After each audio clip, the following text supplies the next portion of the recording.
Il trionfo di Lulù di Matilde Serao. Sofia non alzava gli occhi dal suo lavoro e le sue dita leggere volavano su quella trina delicata. Invece Lulù girava per la camera, spostava gli oggettini sulle mensole, apriva un cassetto per guardarvi dentro, distratta. Era chiaro che essa voleva fare o dire qualche cosa, ma che il contegno serio della sorella maggiore la metteva in soggezione. Provò a canticchiare un po' di canzone, disse un verso.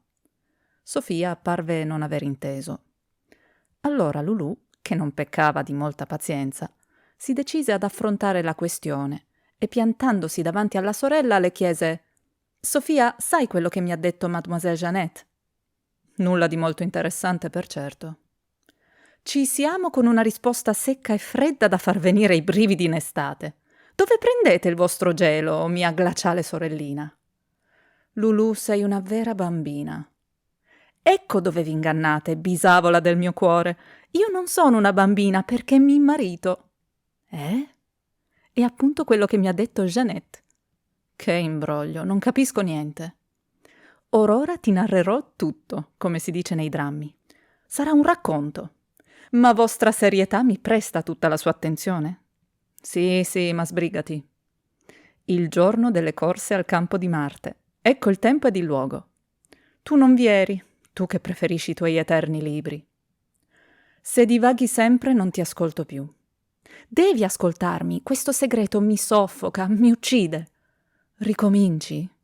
Smetto. Dunque, alle corse stavamo in prima fila sulla tribuna. Viene Paolo Covato e ci presenta un bel giovane, Roberto Montefranco. Soliti saluti e complimenti vaghi, essi trovano i posti e siedono alle nostre spalle, scambiano qualche parola sino a che si ode il segnale della partenza dei cavalli. Ti ricordi che io proteggeva Gorgona, senza prevedere quanto essa mi sarebbe stata ingrata? Bisognerà rassegnarsi anche all'ingratitudine delle bestie. Una nube di polvere fa scomparire i cavalli. «La Gorgona vince!» esclamo io. «No», dice sorridendo Montefranco, «vince Lord Lucello». Io mi indispettisco per la contraddizione. Egli continua a sorridere e a contraddirmi. Facciamo una scommessa, una discrezione. Infine, dopo mezz'ora di palpiti e di ansietà, arrivo a sapere che la Gorgona è una traditrice, che io ho perduto e che Montefranco ha guadagnato. Figurati! Gli dico che voglio pagare subito. Egli si inchina e risponde che vi è tempo. Lo incontro a Chiaia, gli rivolgo un'occhiata che è un'interrogazione. Egli si contenta di salutare e di sorridere in modo misterioso. Così al teatro, così dappertutto. Io vivo nella massima curiosità. Roberto è bello, ha 26 anni.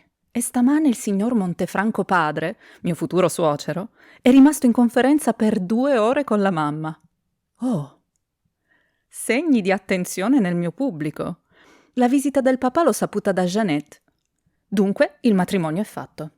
Resta stabilirsi una cosa di grande momento. Quando andrò dal vice sindaco, avrò un abito grigio o foglia morta? Porterò il cappello con le sciarpe o senza? Come corri? Corro? Sicuro, non vi sono ostacoli. Con Roberto ci amiamo alla follia, i nostri degni genitori sono contenti. E tu sposeresti un uomo così? Che significa quel così? Vocabolo elastico. Senza conoscerlo, senza amarlo. Ma io lo conosco, l'ho visto alle corse dalla passeggiata. Io lo adoro. Ieri l'altro, non avendolo visto, rifiutai di far colazione e presi invece 3 tazze di caffè per cercar di suicidarmi. E lui? Mi sposa, dunque mi ama, replicò vittoriosamente Lulù. Ma vedendo il volto di Sofia scolorirsi, si pentì di quella frase imprudente e curvandosi verso lei le chiese con affetto: «Ho detto qualche cattiveria?» «No, cara, no, hai ragione. Chi ama sposa. Il difficile è farsi amare». E sospirò lievemente. Farsi amare», ripeté irritata Lulù. «È facilissimo, Sofia, ma quando come te si ha la fronte severa, gli occhi tristi e le labbra senza sorrisi, quando si va in un angolo a pensare mentre tutti gli altri ballano e scherzano, quando invece di ridere si legge ed invece di viver si sogna, quando giovane ancora si ha l'aria stanca e vecchia, allora è difficile essere amata». Sofia abbassò il capo e non rispose. Le tremavano un poco le labbra come se comprimesse un singhiozzo. «Ti ho afflitta di nuovo?» domandò Lulù. «Gli è che vorrei vederti amata, circondata di affetto e sposa. Che piacere se fossimo spose lo stesso giorno!» «Follie queste. Io resterò zitella». «No, signora, io ve lo proibisco, cattiva creatura. Se Roberto è un galantuomo, deve avere assolutamente un fratello celibe. Lo voglio!» In quella entrò la madre in abito da uscire. «Va fuori, mamma?» disse Lulù. «Sì, cara, vado dal notaio». Dal notaio. Roba grave è questa». «Ve ne accorgerete, signora burlona. Sofia, vieni un istante meco». «Anche Sofia ha affari tenebrosi col notaio?» «Lulù, quando ti deciderai ad esser seria?» «A momenti, mamma, vedrai». Schiuse la porta al passaggio della madre e della sorella. Fece 2 profonde riverenze mormorando «Signora, signorina». Quando furono fuori dalla soglia, gridò loro scoppiando in una risata.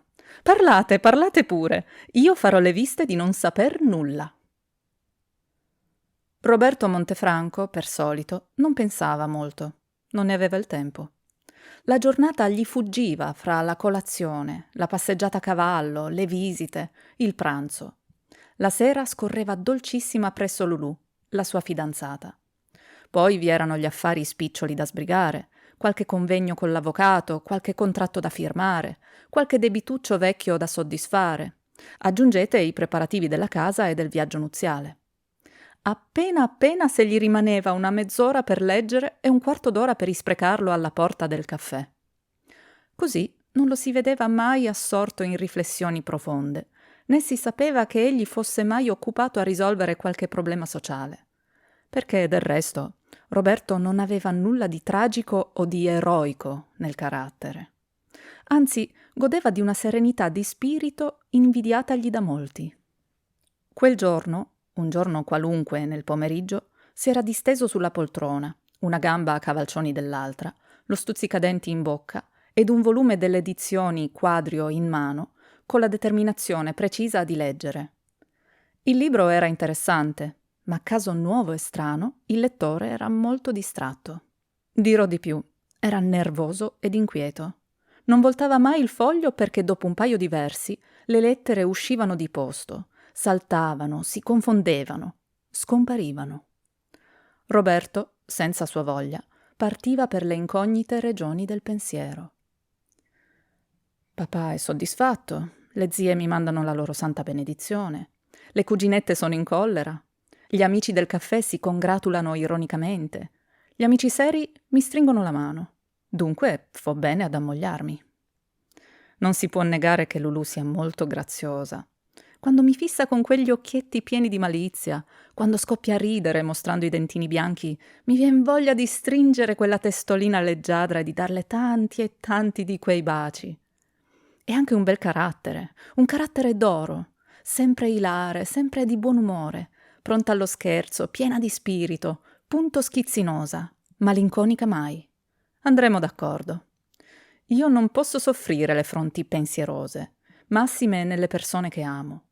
Mi sembra che celino sempre un segreto dolore, un dolore che non conosco e che non posso lenire, o di cui forse sono la causa involontaria. Sofia, la mia futura cognata, ha la virtù di irritarmi con quel suo volto freddo ed impassibile. Quando lei compare, l'anima mi si chiude, muore il sorriso sulle labbra e rilucesse il più bel sole di primavera, mi pare di essere in una oscura e grigia giornata di novembre. Non ho nemmeno più il coraggio di scherzare con Lulù. Quella Sofia disperde la gioia. Ella forse si è accorta della cattiva impressione che mi fa, perché mi saluta senza guardarmi, non mi dà la mano, mi risponde con brevissime frasi. Si è accorta della mia antipatia. Forse se ne dispiace. Lulù ride sempre. È molto giovane. Non mi rivolge mai una parola sul serio ed anche se vuol farlo non ci riesce e sembra che voglia burlare. Dice di amarmi, poi si mette a ridere e parla di altro. Mi vuol bene, ma non è amore disperato. In coscienza neppure io ci spasimo. Meglio così. Per me ho 2 teorie chiare stabilite nella mente. Primo, bisogna che i 2 fidanzati siano dello stesso carattere. Secondo, Non si deve mai cominciare con una forte passione. Siamo nel caso con Lulù. Saremo felicissimi. Andremo a fare un viaggio per l'Italia, ma senza correre, senza affannarci, a piccole giornate, godendo di tutti i comodi, trattenendoci dove più ci piace, osservando anche le più piccole cose. Ci vorranno almeno 3 mesi. No, non bastano. Mettiamo anche 4. Ho piacere di sottrarre Lulù per un certo tempo alla triste compagnia di Sofia. Ma domando io, è naturale che alla sua età quella fanciulla debba essere così seria? Avrà 23 anni. Non è brutta, credo. Anzi, ha occhi bellissimi e un portamento da regina. Se non fosse così severa, potrebbe piacere. Prevedo che rimarrà zitella. Forse questo è il suo cruccio. Forse un amore. Qualche tradimento. Sarei tanto curioso di sapere la causa della sua tristezza. Ne chiederò a Lulù quando ci ritroveremo un po' soli. A Lulù piacciono i dolci. Me lo dichiarò la seconda sera che andai a casa sua. Bisogna vedere come li rosicchia.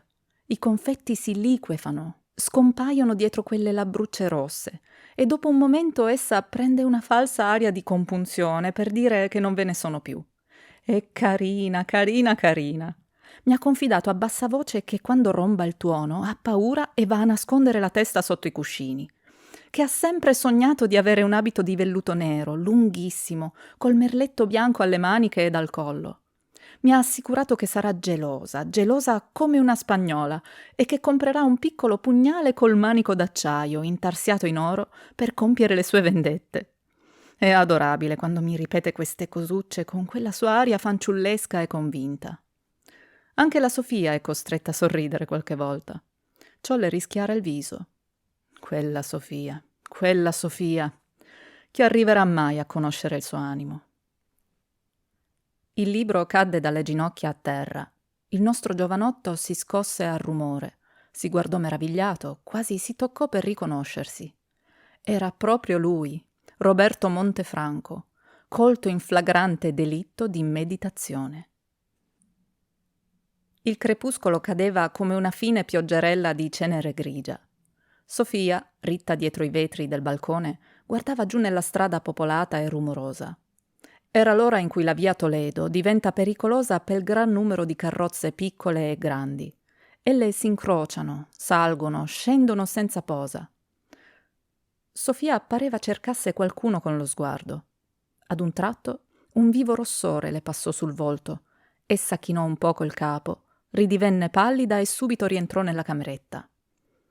Non era trascorso un minuto che Lulù giunse come un turbine, sbattendo porte, scostando sedie per correre meglio. «Che fai qui, donna Sofia Sant'Angelo? Leggevi?» «Sì, leggevo». «Non hai avuto lo spirito di stare al balcone?»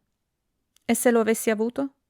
«Bah, io ho dovuto stare di là perché Albina la sarta ha portato l'abito per questa sera. Intanto fremevo d'impazienza perché avrei voluto essere qui. Ieri sera dissi a Roberto di mettere il suo soprabito bleuté, di attaccare Céline al carrozzino e di passare alle 6:30. Chissà se mi avrà obbedito». Roberto è passato col soprabito bleuté nel carrozzino. «Misericordia, come sai tutto questo? Non leggevi, forse?» «Ero dietro i vetri». «Ed hai riconosciuto Roberto mentre non lo guardi mai? Miracolo! Ti ha egli salutata?» «Sì». «Come s'è tolto il cappello?» «Ma come si toglie sempre». «E tu hai risposto?» «Mi prendi forse per una sgarbata?» «Gli hai rivolto un sorriso almeno?» «No, cioè, non lo so». «Sei una cattiva, Sofia. Anche ieri sera Roberto mi parlava di te». «Dicendoti che ero cattiva?» «No, ma chiedendomi la causa di questo tuo carattere chiuso, così differente dal mio». Allora gli ho sfilato un bel panegirico. Gli ho detto che tu sei più buona, più amabile e più amorosa di me e che hai solo il difetto di nascondere le tue qualità. Figurati che lui mi ascoltava con molto interesse. Infine mi ha domandato dell'avversione tua per lui. Avversione.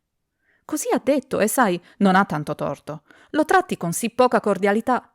Ma anche su questo punto ti ho difesa. Ho messo su una bugia, cioè che egli ti era tanto simpatico, che lo stimavi tanto tanto. Lulù! Lo so che non è vero, ma Roberto ti vuol tanto bene.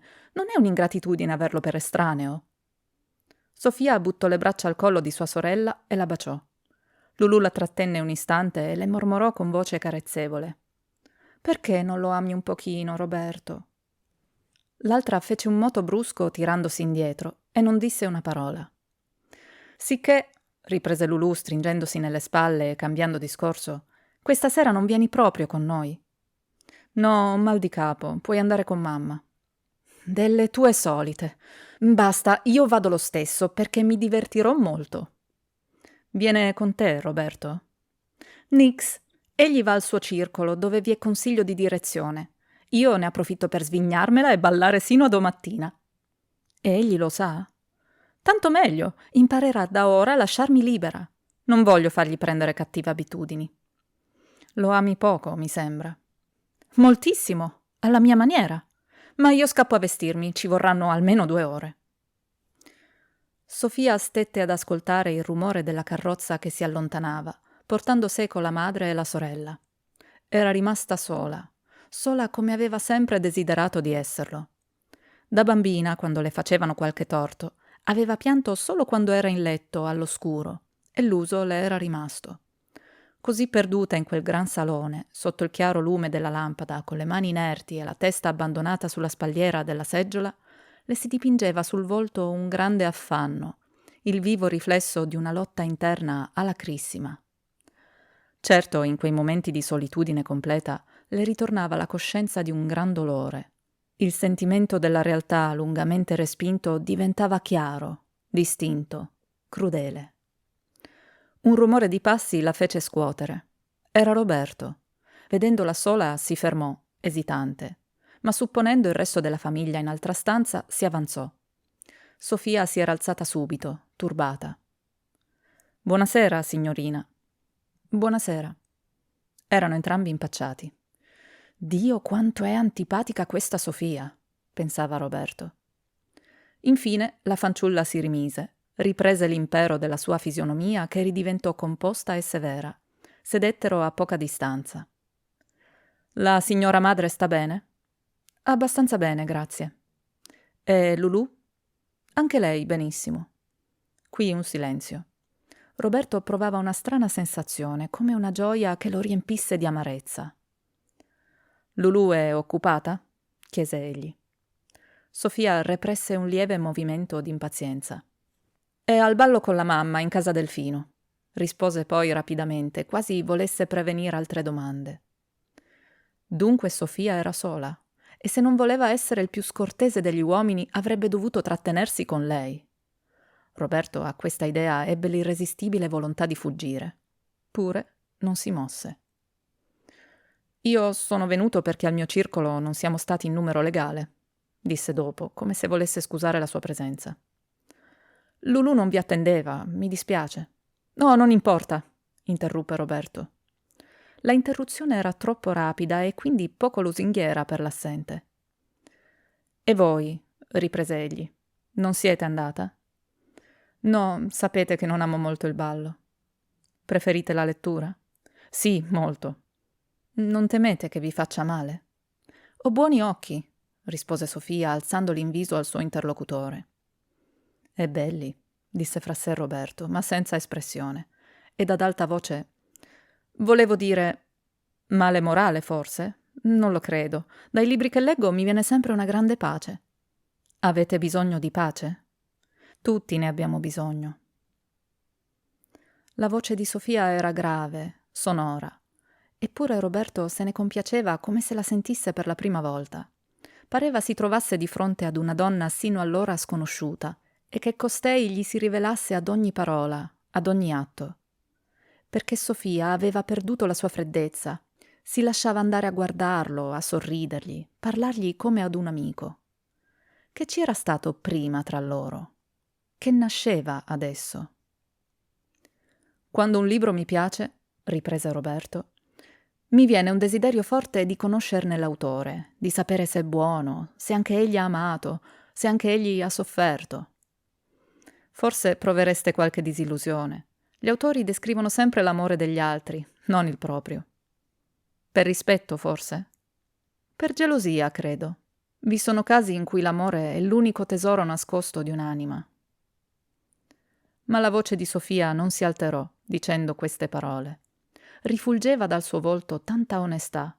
Era così semplice, così pura, così convinta in quel suo accenno che Roberto non provò alcuna sorpresa sentendola discorrere così sicuramente dell'amore.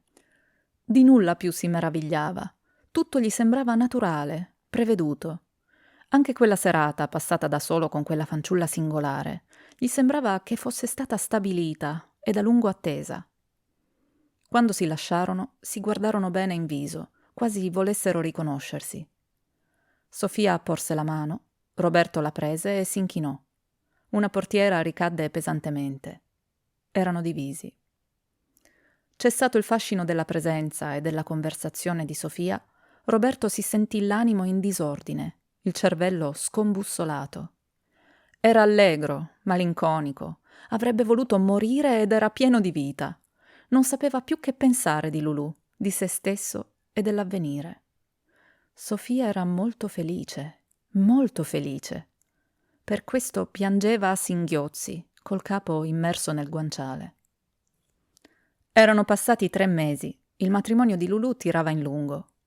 Alle volte la madre, che non ci vedeva chiaro in questi ritardi, chiamava in disparte la figliuola e gliene domandava. «Voglio aspettare», rispondeva sempre Lulù. «Ho bisogno di conoscer meglio Roberto». Infatti la fanciulla era diventata un po' osservatrice. Andava attorno come al solito. Come al solito cantava, rideva, scherzava, ma interrompeva spesso queste piacevoli occupazioni per indagare il contegno della sorella o per ascoltare ogni parola di Roberto. La si vedeva spesso con le labbra strette, le sopracciglia aggrottate, in aria di grande attenzione. Ora Lulù si guardava molto intorno. Ed intorno avvenivano strani fatti. Roberto non era più sereno ed ilare come per solito, ma pensoso, pallido e turbato. Parlava breve e distratto. Molte cose cui prima si interessava sembrava fossero divenute indifferenti. A volte, con grande sforzo, giungeva a dominarsi ed a ritornare quel di prima, ma per poco. Abitudine a dissimulare non ne aveva neanche mai avuta e ci riusciva male. La passione, l'interno cruccio gli si rivelavano dagli occhi. Era venuta fuori un'altra Sofia, cioè una Sofia inquieta e nervosa che a volte abbracciava con effusione la sorella, a volte rimaneva ore senza vederla, anzi fuggendola. Fugaci rossori le passavano sul viso, rossori di febbre. Negli occhi le si accendeva una fiamma. La voce, ora profonda e commossa, ora stridula e secca. Le labbra spesso tremanti. Le mani agitate da un impercettibile tremolio. La notte non dormiva. Lulù si alzava a piedi nudi, andava ad origliare presso la porta e sentiva che Sofia si agitava e piangeva. Richiesta, Sofia rispondeva di non aver nulla, essere sempre la medesima. Quando Roberto e Sofia si trovavano insieme, ed avveniva quasi ogni giorno, allora si chiariva di più il loro cambiamento. Parole rade, risposte o troppo pronte o troppo vaghe, sguardi singolari. Per sere intere non si parlavano, ma l'una studiava i moti dell'altro. Non sedevano mai d'accanto, ma Roberto trovava sempre modo di prendere il lavoro o il libro che aveva toccato Sofia. Talvolta costei non compariva, e Roberto, sempre più irrequieto, fissava la porta chiusa rispondendo distrattamente a quanto gli si diceva. Talvolta, 5 minuti dopo la comparsa di Sofia, egli prendeva il suo cappello e partiva. La fanciulla impallidiva. Un cerchio nero le si formava sotto gli occhi. Si decise a non farsi vedere più. Si chiuse ogni sera per 8 giorni nella sua camera, fremente di impazienza, soffocando i suoi lamenti. Una sera Lulù entrò nella camera. «Vuoi farmi un favore?» le disse. «Che desideri?» «Ho bisogno di scrivere un bigliettino. Roberto è solo fuori sul terrazzo. Vai a fargli compagnia tu». «Ma io...» «Vuoi continuare a star chiusa? Tanto ti costa il contentarmi?» «Verrai presto almeno?» «Il tempo per metter giù 4 righe». Sofia si avviò verso la terrazza, cercando di avvalorare il suo cuore per quei pochi minuti. Si fermò sulla soglia. Roberto passeggiava. Lo si accostò. «Lulù mi manda», ella disse a bassa voce. «Veniste forzata?» «Forzata no». Essa tremava tutta. Roberto le era vicino, col viso travolto dalla passione. Che vi ho fatto, Sofia? Nulla, nulla mi avete fatto. Non mi guardate così, supplicò essa smarrita. Lo sai dunque, Sofia, che ti voglio tanto, tanto bene. Oh, taci, Roberto, per carità, taci, se Lulù ci sentisse. Io non amo Lulù, amo te, Sofia. È un tradimento. Lo so, ma ti amo. Partirò. Ebbene? Gridò di lontano Lulù, comparendo sotto un'altra porta. Ebbene, è fatta questa pace? Ma nessuno rispose. Sofia fuggì via, celando il viso fra le mani, e Roberto rimase immobile, silenzioso, come istupidito. Roberto! Chiamò Lulù. Signorina. Che avviene dunque? Nulla, me ne vado. E senza neppure salutarla, andò via anche lui con un gesto disperato. Lulù lo seguì con lo sguardo e restò tutta pensosa. Uno di qua, uno di là, essa mormorava. E prima? Basta, bisognerà che mi ci metta io. Per tutte queste buonissime ragioni io non posso sposare il signor Roberto Montefranco, conchiuse Lulù a sua madre. Sono ragioni assurde, fanciulla mia, rispose la madre scuotendo il capo. Insomma, vuoi che io te la dica chiara e netta? Roberto non mi piace e non lo sposo. Almeno qui c'è franchezza, ma è sempre un capriccio. Roberto ti ama. Si consolerà. È corsa una parola. Si riprende, non siamo più ai tempi dei matrimoni per forza. Che dirà il mondo? Madre, definisci il mondo? La gente. Chi è la gente? Non la conosco. Non ho obbligo di essere infelice per la signora gente. Sei una fanciulla terribile. Ma io come la accomodo con Roberto? Che gli debbo dire? Quello che vuoi. Sei mamma per questo. Già, per riparare i tuoi guasti. Ne verrà uno scandalo. Non credo. Gli si dice con garbo, con buona maniera. Anzi, ti permetto di parlar male di me, di darmi della capricciosa, della leggera, della fanciullona. Soggiungerei che sarei stata una pessima moglie, che sono poco seria, che non ho dignità, che mia sorella è... Tua sorella? Perdi la testa, Lulù. Bah, potrebbe darsi benissimo. Per adesso Roberto e Sofia si sono indifferenti. Poi si conosceranno meglio, si potranno apprezzare. Ed allora, chissà, chissà. Tu avresti lode di buona madre per avere maritata prima la maggiore. Infatti, a me non mancheranno mariti. Ho appena 18 anni, poi voglio divertirmi, voglio ballare ancora, voglio godermi questa mia gioconda gioventù. Con la buona mammina, mammuccia. Sei un diavoletto, rispose la mamma commossa abbracciando la figliuola. Sicché restiamo intesi? A Roberto si annunzia pulitamente la brutta notizia, però gli si aggiunge che si resta amici, che lo vogliamo veder sempre. Se quei due si debbono amare, si ameranno, è scritto. Ma credi, cattiva Lulù, che le cose si metteranno bene? Sai che mi piacciono poco gli imbrogli. Oh, impersuadibile madre! Oh, madre peggiore di San Tommaso! Ma sì, te lo assicuro io con la mia provata esperienza che non accadranno scandali. Roberto è un gentiluomo, infine, e non pretenderà che senza amarlo io lo sposi. Quello che mi sembra impossibile è l'affare di Sofia. Nulla di più possibile che l'impossibile, rispose con gravità Lulù. Cara, con questi assiomi. Su via, lasciamo fare al tempo. Forse regolerà egli le nostre faccende. Ciò non toglie che tu sia una pazzerella ed una capricciosetta, una testa senza giudizio ed un cervellino bisbetico. Sono tutto quello che vuoi. Fammi la predica, me la merito. Andiamo? Non hai nulla da dire? Io attendo. Dammi un bacio e va a letto. Buonasera, bambina. Grazie, mammina. Buonasera. Meglio così, diceva fra sé la buona madre. Meglio così. Lulù è ancora troppo giovane. Si vedono ogni giorno le tristi conseguenze dei matrimoni di convenienza. Dio ci liberi. Meglio così. Diceva prendendo fiato Lulù. Che diplomazia ho dovuto spiegare. Che arie per vincere la mamma. Sarei un ambasciatore perfetto io. Che trionfo.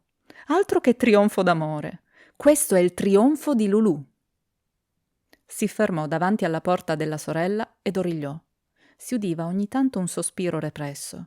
La povera Sofia aveva perduto la quiete. «Dormi, Sofia, dormi», mormorò a bassa voce Lulù baciando la serratura, quasi volesse baciare la fronte della sorella. «Quietati e riposa. Ho lavorato per te questa sera». E la generosa fanciulla si addormentò, contenta e felice per la felicità delle persone che amava. Il tempo, il buon vecchio tempo, l'eterno e giudizioso galantuomo, ha fatto il suo compito. Lulù chiede a se stessa se una signorina che accompagna sua sorella sposa deve portare un abito azzurro di seta o semplicemente un vestito di foulard paglierino con semplici merletti. Vuol sapere da Roberto se vi saranno molti dolci da rosicchiare e da Sofia se le donerà quel bel fazzoletto ricamato che sembra un soffio, una nuvoletta. Quei due, che hanno conosciuto di quanto sia capace il cuore della fanciulla, sorridono della sua gaia spensieratezza e l'amano e la considerano come la loro provvidenza.